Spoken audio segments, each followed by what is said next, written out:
This is so wonderful to have you all with us for tonight's celebration. It is particularly poignant for all of us at the Austin Theater Alliance to be your host tonight. Our Paramount Academy for the Arts and our education and outreach programs are examples of how the arts can transform lives and transform schools.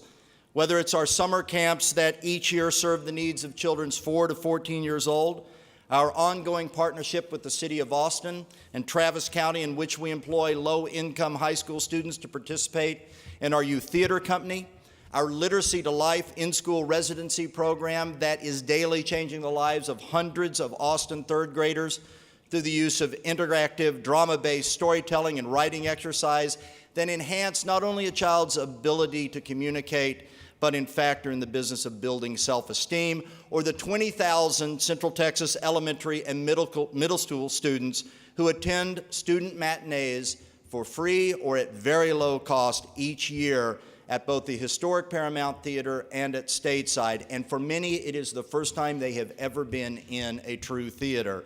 We are so proud that all of these provide an experience for us to see the catalytic effect and the role that arts can and must have in the lives of our young citizens. They know how important it is. The children tell us, the parents tell us, the teachers tell us. It takes an entire city to raise a child, and it is not our responsibility. It is our absolute duty to bring access, balance, and equity to each child's art education. That is why we are proud. Thank you.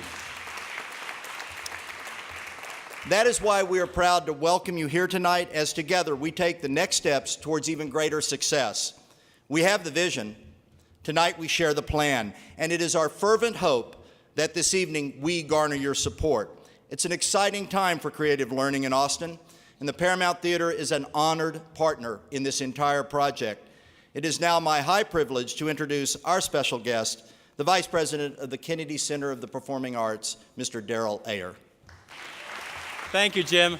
So great to be here with you this evening. The last time I was here in Austin, nearly a year ago, I gotten chased out of D.C. by our Eastern City earthquake.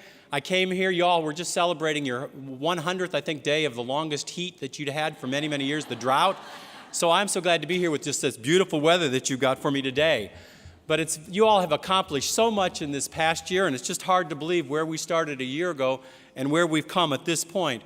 Now, when Michael Kaiser, the president of the Kennedy Center, conceived of Any Given Child, he said to me, you've got to ensure that those first cities that we're working with, that they've got to be successful because they're going to serve as models for other communities across the United States. Well, I think that we are on our way.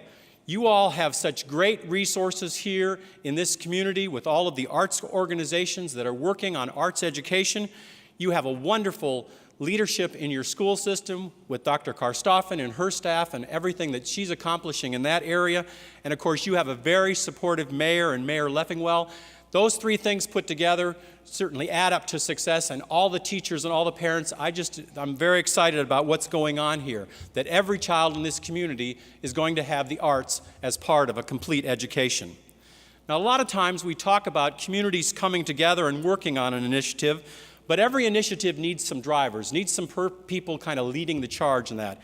And I wanted to acknowledge a very visionary organization in your community and its leader, Mind Pop, and its leader, Dr. Brent Hasty. And I just wanted to thank Brent for everything that he's done for this initiative and his staff as well. The other fortunate area is around the area of inclusion. And in some communities, the children with disabilities are left behind or left out. But in this community, you all are very fortunate to have the VSA Texas in your midst, led by its executive director, Celia Hughes. And I just wanted to acknowledge that role that is happening here in this area as well. There's one other group that I do want to thank, and they may get thanked later on. I know there's other comments in that, but I just did want to thank all the work of the community arts team. This group that has come together over this last year that's worked with my staff, Barbara Shepard and Deb Broska, on putting together this plan and figuring out and doing the survey and all of those kinds of things. I just wanted to thank the community arts team for everything that they've done over this past year as well. Now, Austin is making a very serious investment in the arts. This community understands the value of the arts, and you have an opportunity to move from good to great. And I think with this new plan, you will reap rewards beyond belief. Children and young people in this area will gain in creative capacity, they'll excel in academic achievement, we'll see improved attendance, positive social behaviors, and many more. As I'd mentioned before, Austin, I feel, is poised to serve as a national model for how an urban school district can meet the needs of all of its students in the multiple art forms with robust community partners, providing students with a variety of creative experiences that combine broad and deep experiences. Now, the Kennedy Center recognizes the great art of this community and the work that's already accomplished. In June, we're going to be having the Ballet Austin as part of our Ballet Across America series at the Kennedy Center. And tomorrow through Saturday, this great city is hosting our National Committee on the Performing Arts. We believe so strongly in the work that you all are doing here and that you've accomplished so far that we've brought 50 of our most supportive donors to take a look at the plan, where you are today, and where you're headed. And I know that they're going to truly be inspired to help us bring this organization and bring Any Given Child to other communities across the United States. This 10-year plan that Austin has developed is ambitious, but I believe it's attainable. And I think that this can be accomplished at 3 items: placing student learning at the center, making sure that students have access to arts learning and across all art forms, not just music. A lot of times people think of Austin, they only think of music, but you've got wonderful dance, you've got wonderful classical music, visual arts, film, you just go down the whole list. And also ensuring that teachers have the tools and resources they need to be successful. I admire your recognition that schools are more successful when they are connected to the resources in their communities, from the arts organizations to the libraries to the parks and rec centers. I hope that you adopt the recommendations in this plan so that every child in Austin has access to the rich benefits of creative learning. We at the Kennedy Center are proud to continue to work with you. Now, the selection process, when the application was done, that was Chapter 1.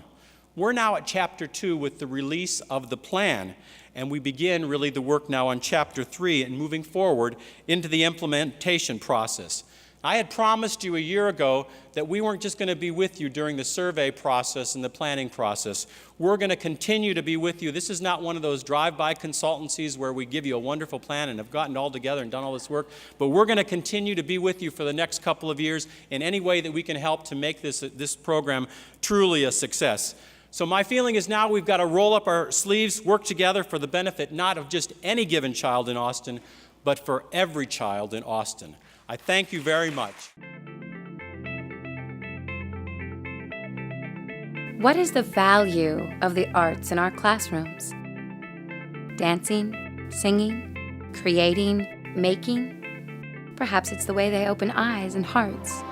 But the arts also have a surprising way of opening minds. Research consistently from around the country shows that arts engagement does something to learning. It accelerates, it activates. There's a lot of examples that let us know that, in fact, arts engagement is a catalyst for effective learning. The more we engage the curiosity and imagination of students, the more motivated they are to learn. What we're trying to do is increase these moments, these epiphanies where everything connects, this thing we call a mind pop. These mind pops happen more frequently when teachers use the arts.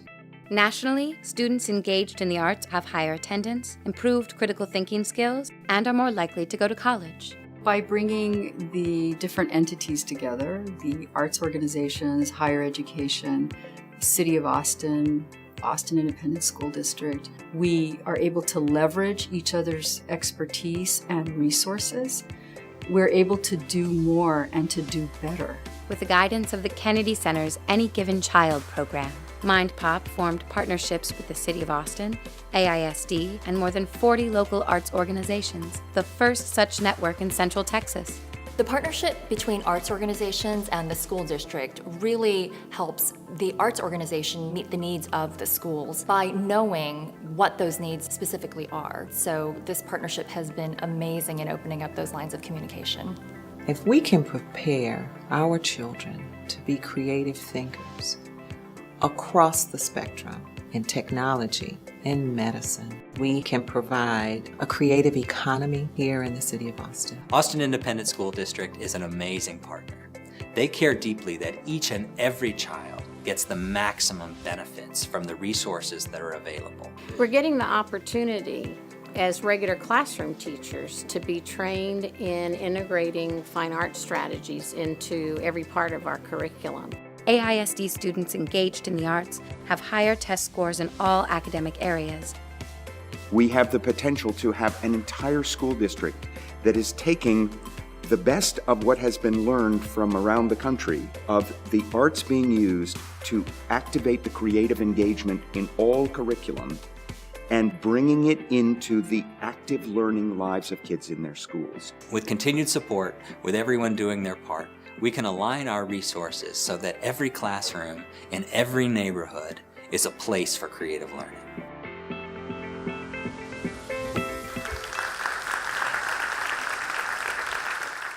I'm Brent Hasty, the executive director of Mind Pop and the handsome, devilish man in the video. Daryl, I'd like to thank you publicly for your leadership in the field of arts education. You've been an influence for me personally, and you've been an incredible leader for the city of Austin as we start to take our strong programming and turn it into really great programming. So thank you so much for your leadership.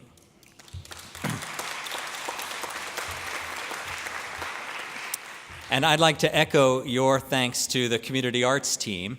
This team met monthly.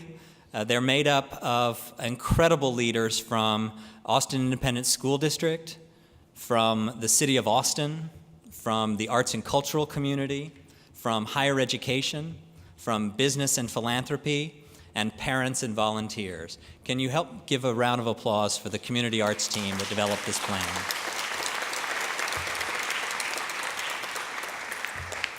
So we're here tonight to share with you the findings of our research and our recommendations. And I wanted to tell you a little bit about our process. We did a lot of research. We inventoried 108 K through 8th grade campuses. We surveyed 108 K-8 principals, 1,773 general classroom teachers, 350 arts specialists, arts organizations. We did research on all students who were highly engaged in the arts. We did a literature review of all of the research around arts education. We looked specifically at arts-based strategies that we knew were impacting learning.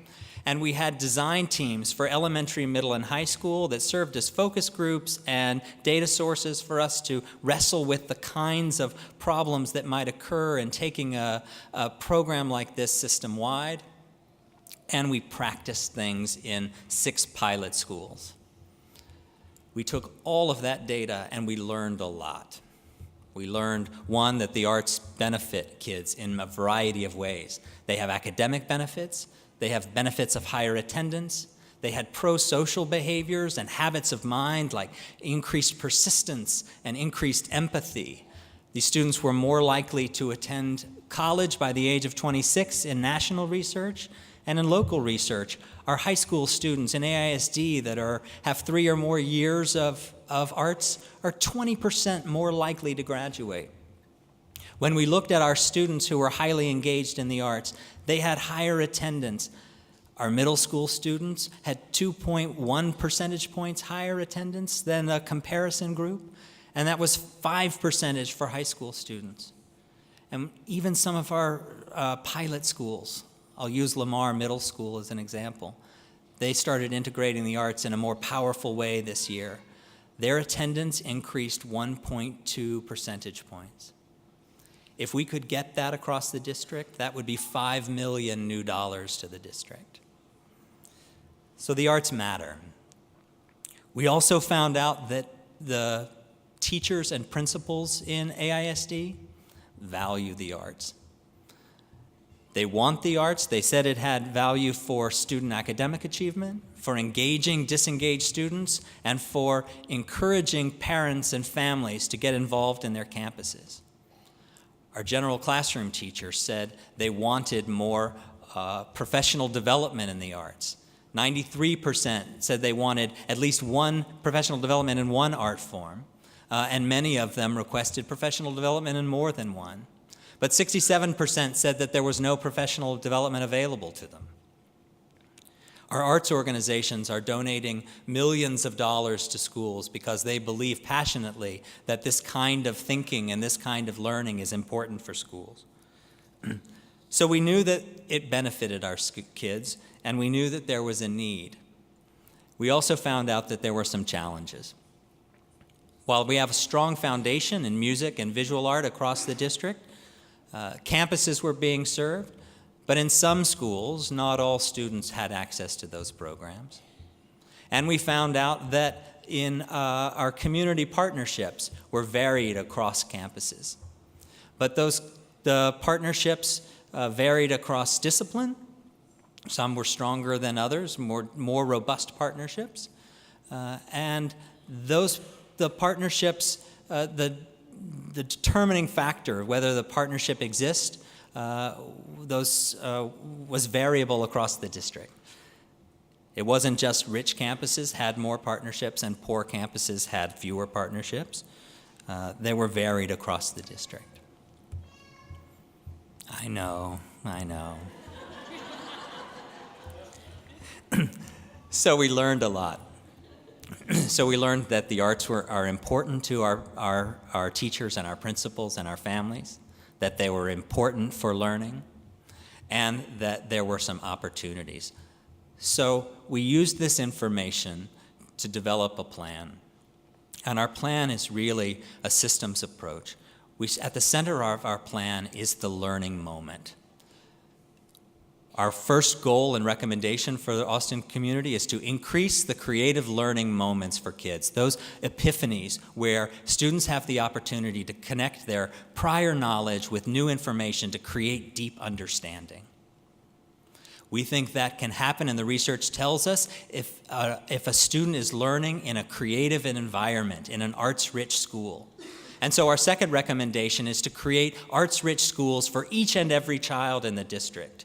By that we mean being very clear with metrics about what constitutes an arts-rich school, both access to fine arts learning, arts across the curricula, and connections to the community through arts partnerships and connections to our city facilities.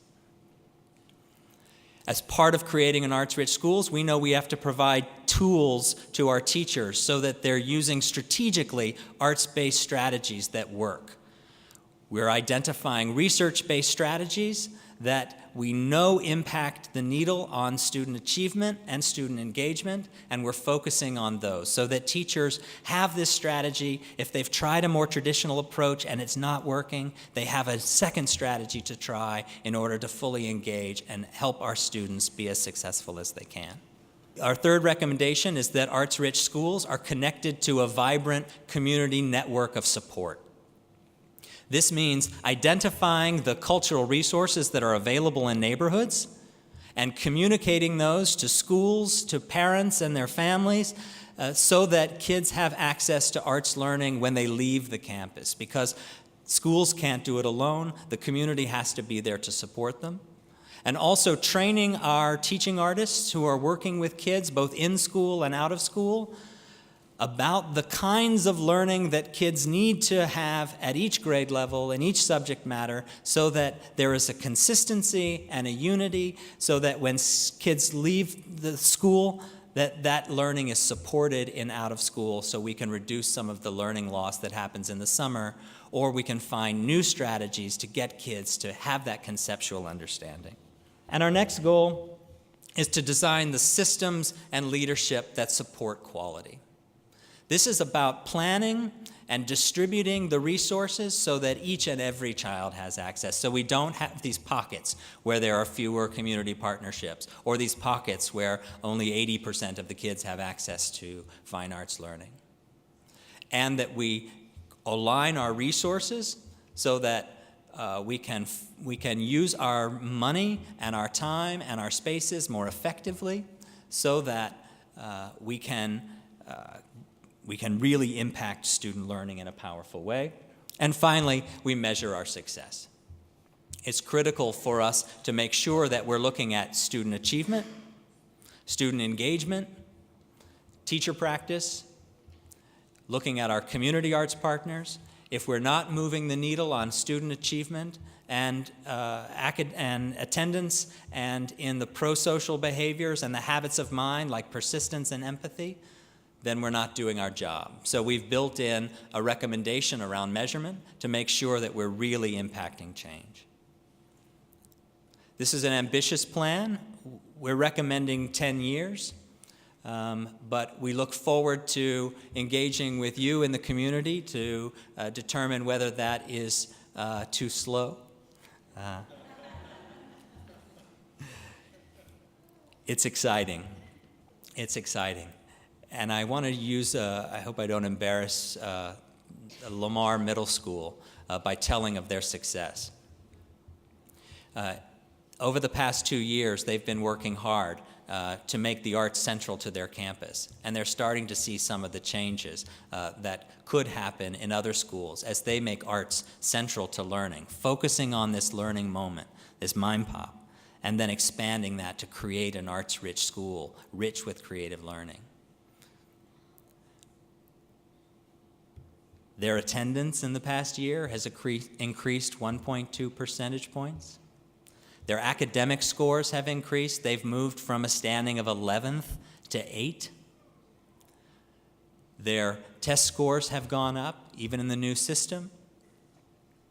And they've retained and brought back kids from the neighborhood. 2 years ago, from one of the high-resource schools in the neighborhood, only 9 kids enrolled in that neighborhood middle school. This year, 39 kids enrolled. And the parents talk about the arts as being one of the reasons why they've done that. It can happen here. It's inspiring. And when I talk to kids and hear the way they talk about their teachers and the strategies that they're using, and we see this kind of impact happening in classrooms, it's making a difference in kids' lives, and we can make a difference in our city. So I hope you have a chance to look at the report, and in whatever sphere you're in as a policymaker or as a parent or an advocate or an arts organization or just as a friend, we hope that you'll accept our recommendations. And on behalf of the CAT team, I'd like to say there's a bright future in Austin. 2 years ago, I had an opportunity to watch the convocation. And the convocation for the beginning of AISD is when the superintendent speaks to the whole, to all of her staff. And I was impressed because she put a performance as a part of that convocation. And it was some wonderful performers from the Paramount, actually. And they did a very abstract ethnographic drama. And they used this abstracted movement as a part of telling the story, the personal narratives of the people that they interviewed. And I thought, that's nice, the superintendent's done that. And then she showed, after the students performed, she had them bow, and then she showed them the process of how they built this work. I said, now that's a superintendent. That she recognizes the process that went behind it, that there's a deeper kind of understanding that happens. Way to go, way to go. And then she took that information and she asked all of her staff, thousands of people, to do the techniques that those students had done building it. I thought, now she really appreciates the way students can learn through the arts because she's having all of these people practice this out. She values this kind of arts learning. That's a superintendent I want to have in my city. And then she took it a step further. She had them do those movements as a part of her describing the budget process. And she had them internalize, you're not going to get a raise this year. 5,000 crushed ribs. But no one's going to get fired this year. And she used the arts to get them to internalize those messages in a deep and profound way, not just to hear the message they wanted to hear, I'm not going to get a raise this year, but to really understand it deeply and personally. That kind of commitment to the understanding of the power of the arts to help us understand deeply and to make connections is why I'm very supportive of this superintendent. Maria Karstafen understands the value of learning in the arts and learning through the arts as a part of who we are as a people. And I wanted to publicly thank you for that deep understanding, because I think you're unique in the nation for that. So congratulations, and please welcome Maria Karstafen. And they did get a raise this year. So just know that, and we're planning for another. I am Maria Karstafen, the very gracious, happy, and just enthused superintendent for the Austin Independent School District. I love coming to events like this because it brings back all the fond memories I finally started having about middle school, because I did join the band, I did get involved in the arts, and it continued with me not only throughout my secondary experience, but into college and into my life. One of the things that I think is a hallmark of AISD right now, and the leadership of this board and this superintendency, is that we really know or recognize that we can't do these things alone. We have to do them in partnership and collaboration with a lot of other people who, quite frankly, in some respects, can help us do this even better. Not only because they have the expertise, like the Kennedy Center and all of our arts partners across Austin, but they actually help us build our capacity to do it better, but faster, and with greater outcomes for kids and families. And that's really why, even though we're talking about the arts tonight, but at the heart of what we're trying to do is to accelerate our progress so that no child in Austin has to wait to have an outstanding experience for being in Austin Independent Schools. Now, in speaking of not doing these things alone, I know that some of my board members were recognized before, but Ms. Bradley and Lori Moya and Mark Williams, and I think Vincent Torres is here, but all of them, we sit at the board table, and there's a lot that goes on in the public schools, but it does take a lot of courage to take actions on things where, yes, we might be doing something really great, but then you have to eliminate or change or alter something else to be able to make these things happen. And I couldn't be more proud of the people that are with me here tonight as my board of trustees. They have really embraced the arts. They have listened to us do this over the last 2 years. We are ramping up for an action in December around Any Given Child and the programmatic investments it would take to be able to make this possible for schools all throughout Austin Independent School District. So if you see them, you give them a lot of love and encouragement, because for those things that we say yes to, there may be some things we have to say no to. But they've thought about it beyond just one action in December. They've asked us to consider the impacts of this on our bond that we're considering for May 2013, and even any revenue resource generation that we might do in a future tax ratification election. Because while we might make a philosophical decision, we all love the arts and want to say yes, but at the end of the day, it takes resources to make those things happen. So I'm just really proud of them and of our team, people like Dr. Cruz and Pauline Dow and Shirley Heitzman, who helped bring all these things together from the Austin Independent School District side. I know Michelle Creechy is here. She's taken over Shirley's role, but has really been a great partner in this. And I would be absolutely remiss if I did not mention Greg Goodman, who has been really working through the fine arts with us nonstop for many years before I was superintendent. But since I've been here, he has really put his back into this and has been a really special partner for the city, within our school district, and with our arts partners. And then as the superintendent, I have to tell you that we have lots of great ideas from the central administration. I think my ideas are just creative and brilliant and get a special little place in the arts world. But it doesn't matter how many great ideas you have if you don't have people leading schools who love it too and will take those ideas and help implement them for teachers, and with our kids. I saw Mike Garrison here tonight from McCallum High School. You know, he's a fabulous guy and a great leader. I also saw Greg Llewellyn, all that gushing that Brent was doing on Lamar Middle School. That's Greg. I mean, that's George Llewellyn. George is here, so please say thank you to George. And I saw Tammy Workman, who is one of our elementary principals. She's also been pushing really hard to do all this pilot work so that we could learn and do something better for the other schools as we implement this over time.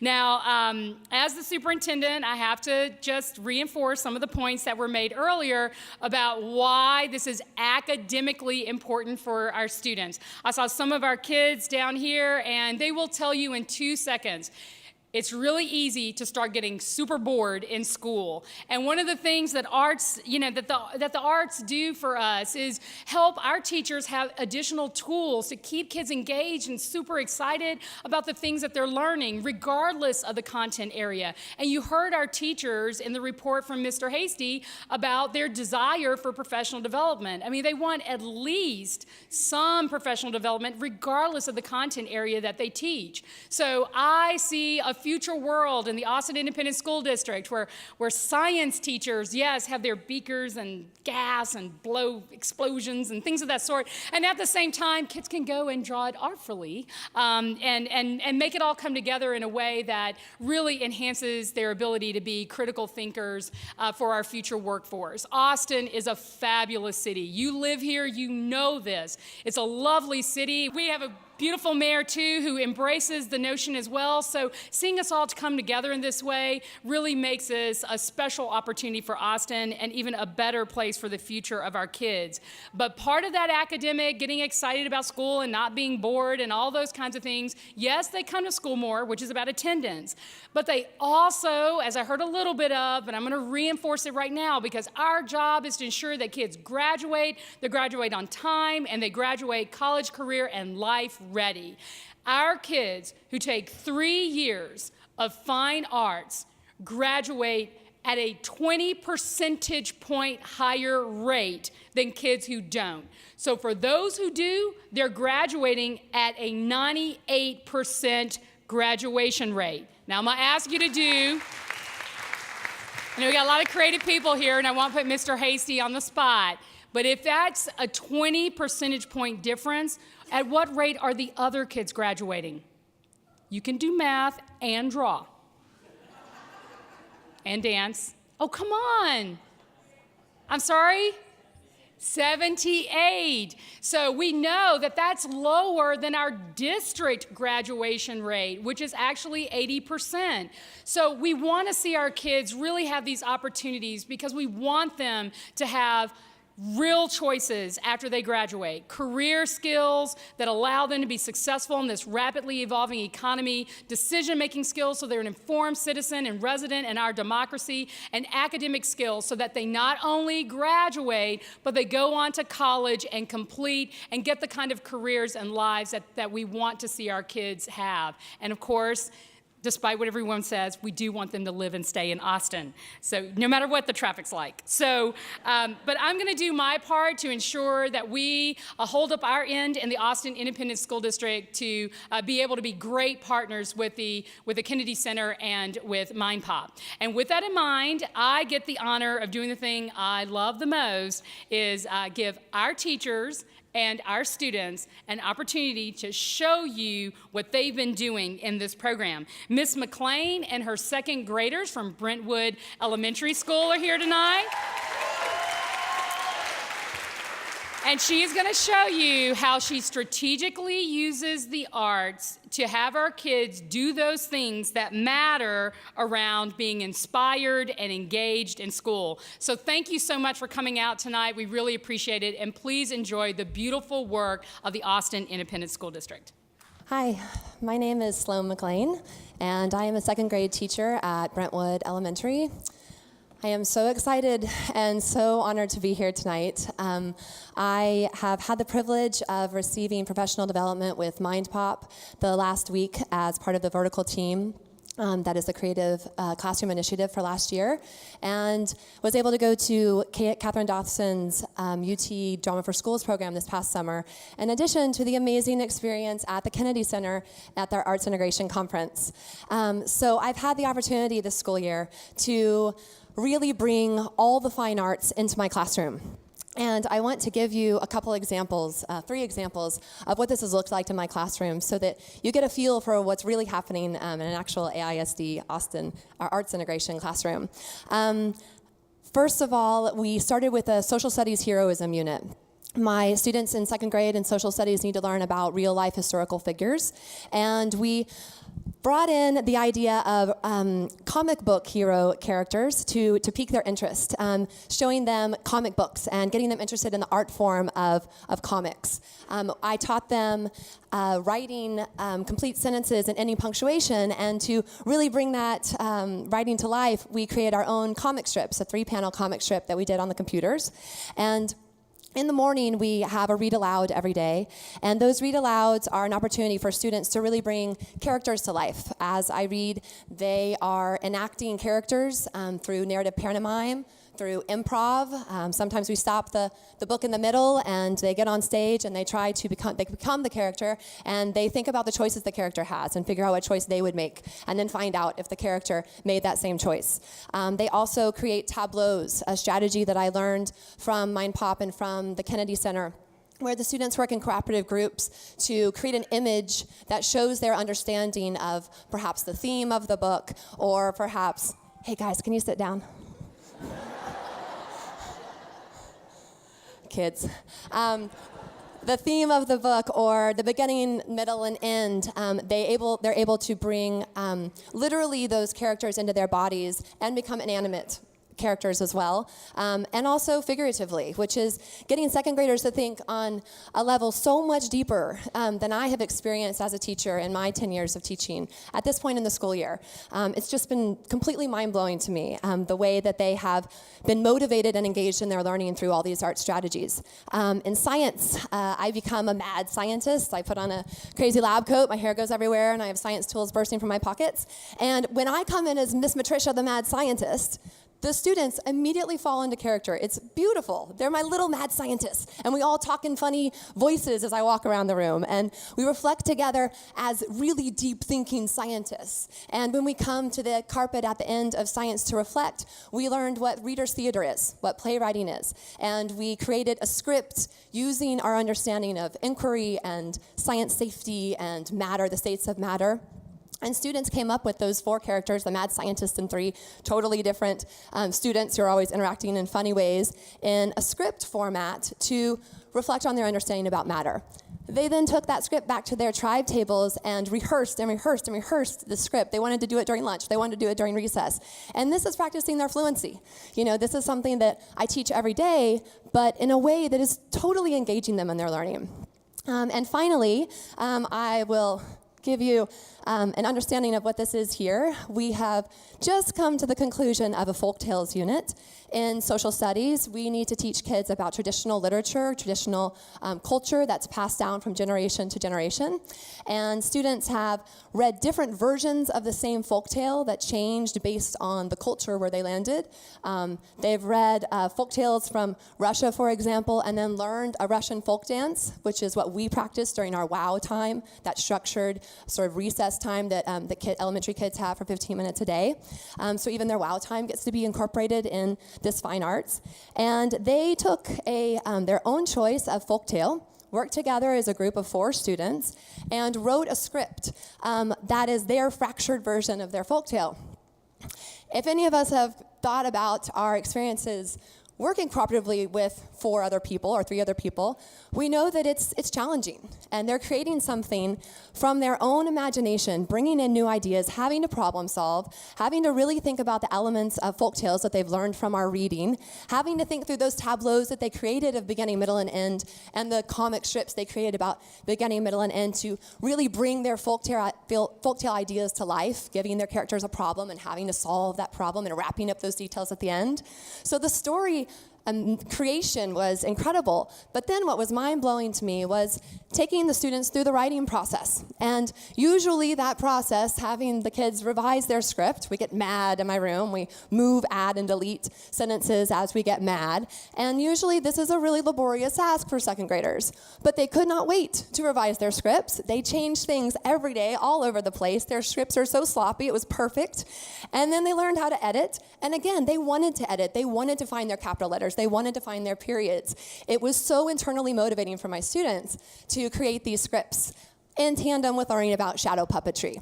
So shadow puppetry was the art form that we learned the history of. We watched different shadow puppetry performances and figured out what shadow puppets do really well and what they maybe could improve on from our own experience creating shadow puppets. And so this is one of those examples. These 4 students wrote this script completely on their own. It's their original script. They came up with the characters, and they fractured the folktale Billy Goat's Gruff. This is the fractured folktale 3 Kids and the Wizard. Hey, is that the castle where our cousins live? We've got to get that magic wand to turn Mom and Dad back into humans. Whoop-de-doo. I want the wand, but I'm tired of this journey. At least when we get to the castle, we can swing on the drapes and climb the flagpole. You guys, focus. Once we get across the drawbridge, we're getting the wand to save Mom and Dad. Who's that crossing my bridge? Who is that crazy guy? I never seen him before. Name's Jack, the not-so-good wizard. The king kicked me out of the castle because I'm not good at magic. Now I live here to stop that cursed king from seeing his visitors. Look, wizard. Look, wizard. We need to get across this bridge to the castle to save our parents. Come on, guys. Let's go. Wait, you can't go. You can't go to that castle. I'm going to use my magic against you. Foof! No! I'm a frog! Ribbit, ribbit, ribbit, ribbit. Oh my gosh, my magic worked. I turned him into a frog. Ha ha ha. Maybe I am a good wizard after all. Rip, I'm back. Rip, don't mind me. I'm just going to cross this bridge here. Wait for me.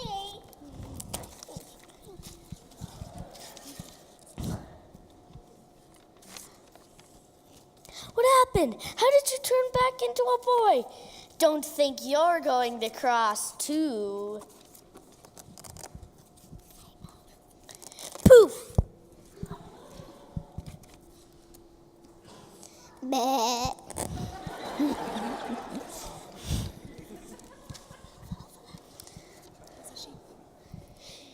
Ha! She's a sheep. My magic is working and it better stick.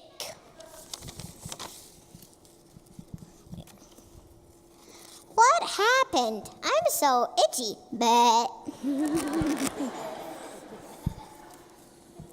Snap! My magic didn't work again. Oh why do I have such problems with my magic? I'm a wizard. All right, Mr. Magic Man, you're not going to cast a spell on me. I am too. Toof, oof, loof. Oh, that's not working. Bop, sop, lop, pop. Erg, that isn't working either. What was that magic word again? Lolly olly pop?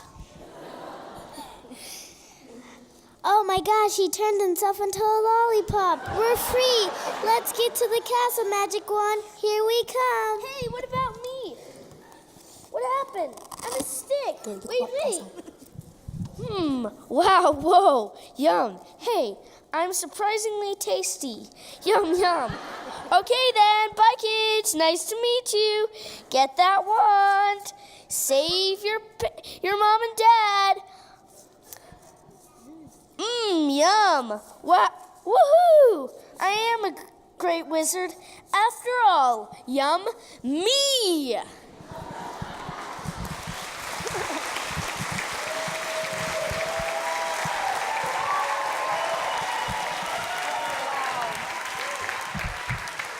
This is Jack, Jonakai, Janessa, and Gretchen, second graders.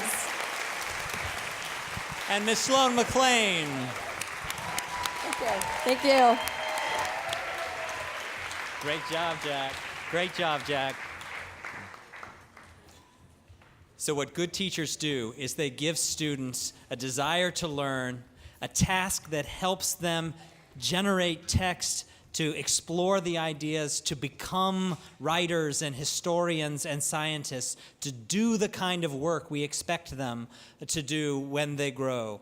And as you can tell by this example, and this is just one classroom of many, that Miss McLean has created a rigorous assignment where kids are inspired to work, and they're generating text on the playground and in recess. This is the kind of work we're trying to do. We can't do this without incredible partners, and I'd like to invite next an incredible partner from the city. He's had an incredible staff working on this project. Please welcome Mayor Lee Leffingwell. Well, the creativity of kids always amazes me. That was amazing. I think I remember that story from when I was a kid, but it was a little bit different spin on it. Well, I'm Austin Mayor Lee Leffingwell, and I'm very proud to be mayor of the city of Austin, the creative capital of the world, and I don't say that lightly.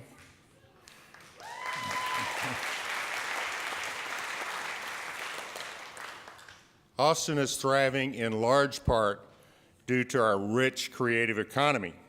Economies around our nation were shrinking over the last few years, while ours in the last 5 years grew by 10%. And our creative sector outpaced that growth during the same period with 25% growth. The creative sector in Austin accounts for $4.35 billion in economic impact, $71 million in city taxes, and 49,000 private sector jobs. So creativity is serious business in Austin.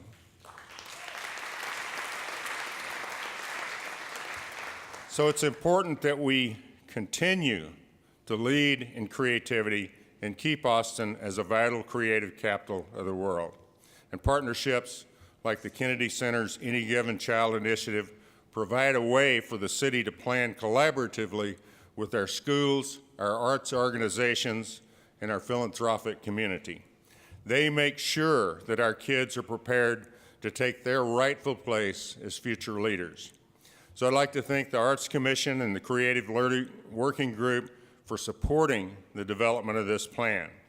I'd also like to thank Megan Krieger and Laura Esparza, Dr. Chiquita Eugene, and all of the other city staff members that worked on behalf of the City of Austin for their leadership in this initiative.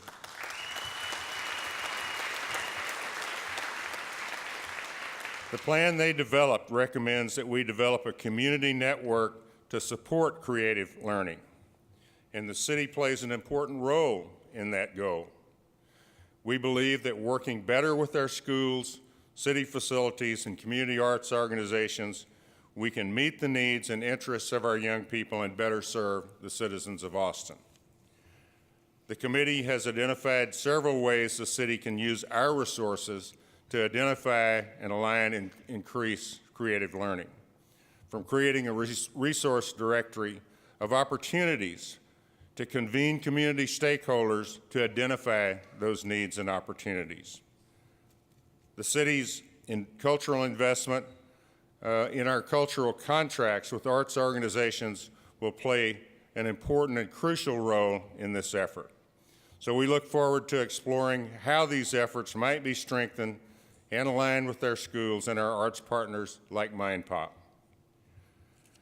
So here to demonstrate the work of our cultural partners, I would like to welcome Rupert Reyes, who is the Austin Director of Teatro Vivo, and playwright Roxanne Schroeder-Arce, professor of theater and dance at the University of Texas in Austin, and also the playwright of Mariachi Girl, and she will set up the scene while the actors are getting ready.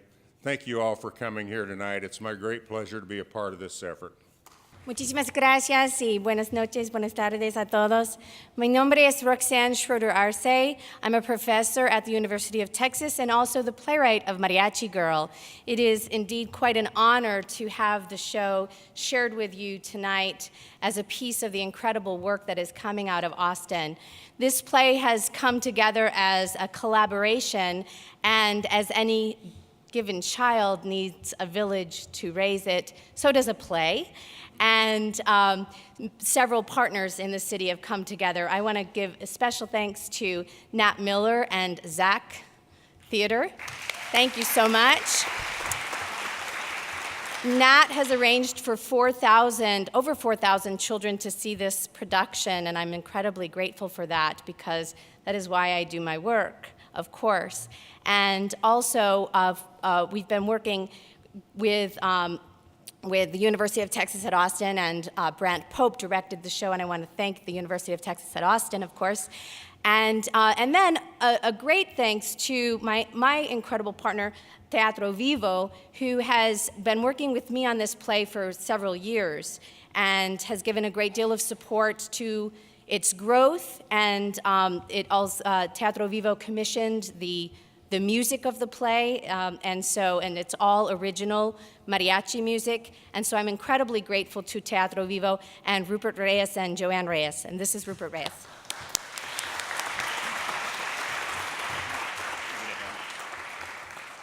Muchísimas gracias. Quiero agradecerles a ustedes la oportunidad de presentar una escena de Mariachi Girl, pero también quiero decirle gracias a todos los miembros de la colaboración que hicieron esta obra posible. Zach Theater, la Universidad de Texas, Nat Miller de Zach Theater, Dr. Brant Pope de la Universidad, Roxanne Schroeder Arce también. Y como digo, que es una oportunidad histórica. Es la primera vez que se ha presentado una obra que fue creada por un grupo latino en el teatro de Zach. So, es una oportunidad de ver algo muy histórico. So, queremos otra vez darles las gracias por darnos esa oportunidad. Y ahora Roxanne te va a hacer la presentación sobre lo que van a ver. Muchísimas gracias. Gracias. I'm incredibly grateful for the opportunity that it's ensuring the arts for any given child, and I think also in this case about any given child, and I think that's incredibly wonderful that this work is being supported for the Latino children in Austin, and also for every child to understand the incredible diversity and the rich cultures that thrive in Austin. So I'm excited about that. Thank you. And also, so to set up the play is about a young girl named Cita. She's 8 years old, Carmencita, and she wants to be a mariachi. And her father, for a variety of reasons, mostly his tradition is what he says, that there were no women in mariachi when he was growing up, and he wants to maintain that tradition, and so therefore does not want her to be a mariachi. However, we learn throughout the play that in fact he's concerned about his children thriving in the United States, and he actually is hoping that they will assimilate, and through assimilation they'll be successful. And the story follows the father as well as the young girl Carmencita. And at this point in the play, we finally get to see Carmencita sing, and her father finally gets to see her sing. And he's surprised to see her singing at the cultural festival at her school. And we get to see how he reacts. Thank you, Mariachi Girl. I think Luis is going to be really mad at us. At us? This was your idea, Carmen. Misterio. When he hears the little girl sing like she does, he's going to be too surprised to be angry. And how did you make it for Luis to be late? Luis is never late. Danny has a whole plan. Ahí está, mijo. I hope it works. Hija, qué linda te ves en ese vestido. Ay, mi niña, te ves hermosa. Ven. I can do my hair right. Y me dice, claro. Buenas tardes, señores. Bienvenidos.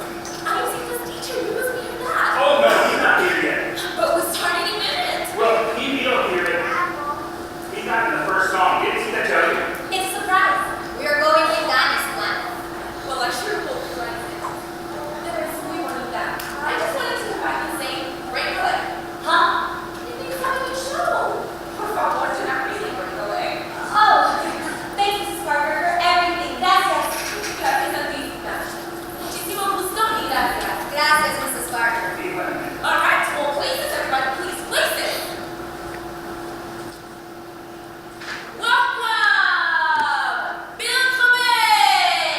Bienvenue! Bienvenidos, everyone, to the annual Hamilton Elementary Cultural Festival!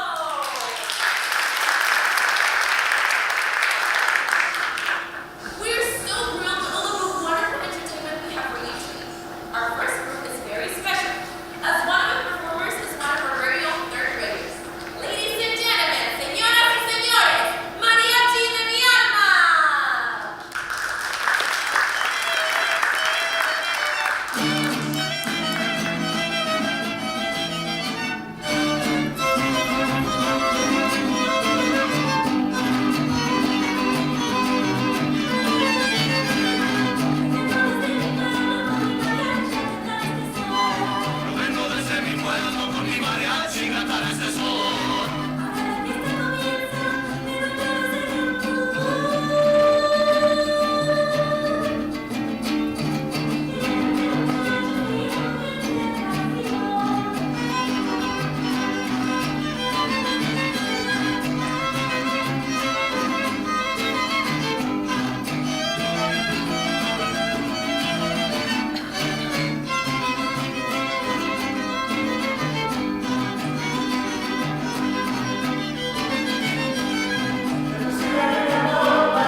I'm so inspired by that story of a girl who wanted to become an artist, and because of her own courage and the support of her community, she's able to realize that dream.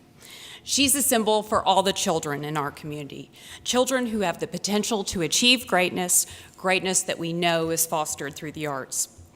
I am both honored and humbled to see the progress that has been made over the last 2 years since we began this work, with one single goal in mind: to ensure that all children in Austin had the opportunity to engage in high-quality creative learning experiences. Thanks to the Kennedy Center, we now have a roadmap to make sure that we meet that goal. There are many people to thank tonight, some of whom have already been thanked, but we're going to thank them again for all their work and support to get us to this point tonight. First, I want to thank a major supporter of this vision for Austin and my dear friend, Jill Wilkinson, honorary chair of tonight's event and chairman of the Stillwater Foundation. Jill has provided unwavering support behind the scenes in helping to make this dream a reality. I also want to thank Dr. Karstarfin and the school board for their incredible support and commitment to this work. Dr. Karstarfin saw the value of the public-private partnership right from the beginning, and she and her team have shown great leadership throughout this whole process. Likewise, a big thank you to the mayor and to the city council. for recognizing the value that creative learning can provide in preparing students to be the workforce of the future. They also helped form the most significant partnership ever between the city, the school district, and arts organizations. A round of applause, the most significant partnership ever. I also want to thank tonight's event committee, led by the very capable team of Carrie Clark, Christy Savage, and Shirley Heitzman. Jennifer Luck served as a stage manager extraordinaire, and all the volunteers and student performers who've made this event such a success need to be recognized as well. And finally, I want to thank and acknowledge Brent Hasty for his leadership in bringing all the partners together and making Mind Pop what it is today, the critical link in this amazing network. We are embarking on a new era in our community, recognizing the value of many people and institutions working together to realize that dream of integrating creativity in all aspects of learning. And yet these goals cannot be realized without widespread support and the dedication of time and financial contributions to support this vision. It's going to take all of us, so how can you help? Policymakers, we hope that you will support schools, arts organizations, and cultural institutions in aligning their efforts and breaking through institutional barriers. If you're a school, consider applying to participate in the Any Given Child initiative. If you'd like to volunteer, Mind Pop will be establishing permanent working committees to carry the work forward. They will be recruiting for these committees early in 2013, so please let them know if you're interested. And if you're inspired by the vision laid out tonight and want to become a part of it, we encourage you and welcome your investment in our work. Sign up for the Mind Pop mailing list, check out the website, forward the news to others. We'd love to have you as a Mind Pop partner, and we expect that you will have Mind Pops of your own and come up with a really creative, new, and original way to join us. And now, I'd like to welcome the Beta-Check Mariachi Band, who are such a shining example of our students. Thank you, Michael Wurst, and all the Beta-Check Middle School students for sharing your talents with us tonight. Enjoy.